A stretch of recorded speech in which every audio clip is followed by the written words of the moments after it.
तो Amazon prime पर जो court room drama series release हुई है उसका ट्रेलर देख के आपको शायद लगा होगा कि भाई वाह, कुछ नया आया है, कुछ नया कोर्ट रूम ड्रामा हमें देखने को मिलेगा। लेकिन सॉरी दोस्तों, ऐसा नहीं हुआ है। क्या हुआ है पूरी डिटेल में बात करूंगा। वेब सीरीज का नाम है गिल्टी माइंड्स, जो अमेजोन प्राइम पर 10 एपिसोड के साथ रिलीज हुई है। हर एक एपिसोड 50-50 मिनट का है, यानी कि आपको टोटल 8 से 9 घंटे देने पड़ेंगे इस सीरीज को पूरा देखने के लिए। चलिए बात कर लेते हैं क्या एक्सपीरियंस रहा है मेरा, क्या अच्छा है क्या बुरा है। 2 लीगल फर्म है। एक लीगल फर्म ऐसा मानती है कि सच्चाई जो है उसके बलबूते पर हम किसी भी केस को जीत सकते हैं, यानी कि वो सच्चाई वाला एंगल दिखाया है। दूसरी फर्म है उसको हर हाल में जीतना ही है, चाहे फिर झूठ का सहारा क्यों लेना पड़े। तो बस यही 2 फर्म है जो अंत तक केस लड़ती रहती है। लेकिन केस यहाँ पर एक नहीं है, केस यहाँ पर हर एक एपिसोड में अलग अलग नए नए केस है।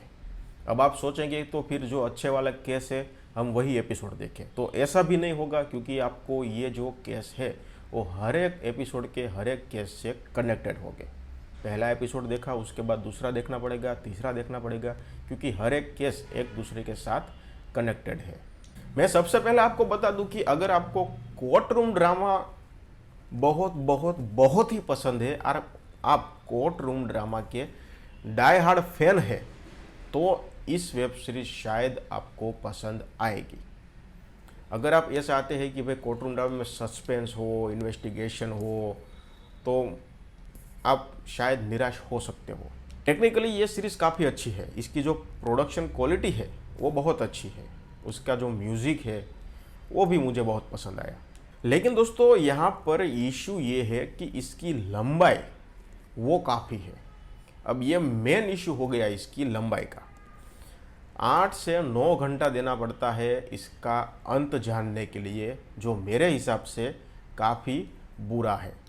अब बात सीधी है कि सीरीज़ लंबी होगी तो कुछ सीन ऐसे भी होंगे जो बेवजह घुसाड़े गए होंगे, कुछ सीन ऐसे भी होंगे जो बिना वजह के किए होंगे लंबे, यानी कि खींचे गए होंगे। अब जो केस की मैं बात कर रहा हूँ, हर एक एपिसोड में नए नए केस है, उनमें से कुछ केस ऐसे भी है जो आपको मैसेज भी देंगे और कुछ केस ऐसे भी है जो आपको बोर भी करेंगे। तो पूरा मिक्सअप टाइप का रहेगा ये पूरा एक्सपीरियंस आपका। दोस्तों कोर्ट रूम ड्रामा सीरीज जो होती है उसका एक मेन ये होता है कि कोर्ट रूम में टेंशन होती है, एक इंटेंस होता है, एक एनर्जी होती है। पहला वकील है वो दूसरे वकील पर भारी पड़ता है, कभी कभी दूसरा वकील जो है वो पहले वकील पे भारी पड़ता है। कुछ ऐसे एविडेंस लाता है कोर्ट में कि एक टेंशन क्रिएट हो जाती है। तो इस तरह का जो मिक्सअप, इस तरह का मसाला जो होता है वो एक कोर्ट रूम ड्रामा को मजबूत बनाता है।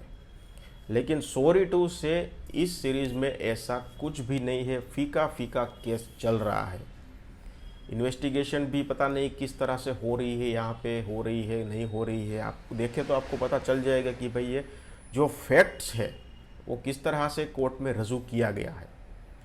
तो ये एक बहुत ही वीक पॉइंट है इसका। तो मैंने जैसे आपको पहले बताया कि आप सिर्फ और सिर्फ कोर्ट रूम ड्रामा के डाई हार्ड फैन है तो आप इस वेब सीरीज़ को शायद एक बार ट्राई कर सकते हो। बाकी ये वेब सीरीज़ आपके सब्र का इंतकाम लेगी। इस वेब सीरीज़ को मैं 5 में से 2 स्टार दूंगा, क्योंकि इसकी प्रोडक्शन क्वालिटी अच्छी है और म्यूज़िक भी अच्छा है। बाकी परफॉर्मेंसेस की बात करें एक्टर्स की, तो सभी ने अपने अपने काम को अच्छे से निभाया है। अब आपने पूरी वेब सीरीज़ देख ली है तो फिर अपना ओपिनियन कमेंट सेक्शन में डाल दीजिए, और नहीं देखी है तो मैं आपको रेकमेंड नहीं करूँगा। एक आध एपिसोड देख लीजिए, ट्राई कीजिए, अच्छा लगे तो आगे बढ़िए, वरना स्किप कर दीजिए। चैनल को सब्सक्राइब कर दीजिए। धन्यवाद।